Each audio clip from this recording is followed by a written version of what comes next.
প্রতিজ্ঞা ধারাবাহিকে আজকের পর্বে ঝুমকি যে ভেতর থেকে দরজাটা বন্ধ করে দেয় সেটা অভি বুঝতে পারে।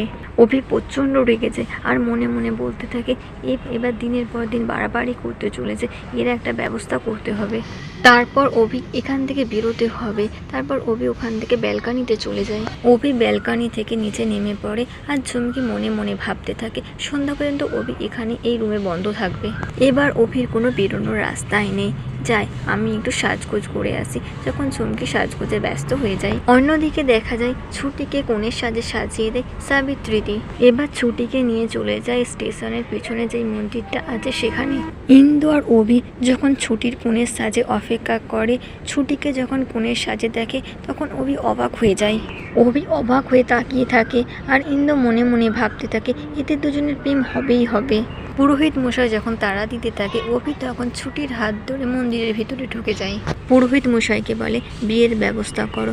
পুরোহিত মশাই বিয়ের ব্যবস্থা করে ফেলে। এবার বিয়ে শুরু হয়ে যায়। 7 পা ঘোড়ার পালা। ছুটি অন্যমনস্ক হয়ে গিয়ে তার পাপার কথা ভাবতে থাকে আর দূরে দাঁড়িয়ে থেকে সাবিত্রী সবটা দেখতে থাকে আর চোখের জল ফেলে। আজ ছুটি যা কিছু করছে সব জেঠুর জন্য করছে। নিজের সন্তান না হয়েও যে এত কিছু করছে তা ছুটিকে না দেখলে আজ বোঝাই যেত না। এইবার পুরোহিত মশাই অভি আর ছুটিকে বলে এবার তাড়াতাড়ি উঠে পড়ো, 7 পা ঘুরতে হবে। যখন ছুটি উঠতে যায় তখনই একটা মোচড় খায়। ছুটি কিছুটা ব্যথা পায়। অভি ছুটিকে জিজ্ঞাসা করে আপনি ঠিক আছেন তো? ছুটি কিছুতেই উঠে দাঁড়াতে পারছে না। অভি তখন ছুটিকে কোলে তুলে নেয় আর অগ্নিকে সাক্ষী থেকে 7 পা ঘুরতে থাকে অভি। এটা দেখে সবাই চমকে যায় আর সাবিত্রী মনে মনে ভাবতে থাকে ছুটিকে সত্যি তার স্বামীর ভালোবাসা কখনো পাবে।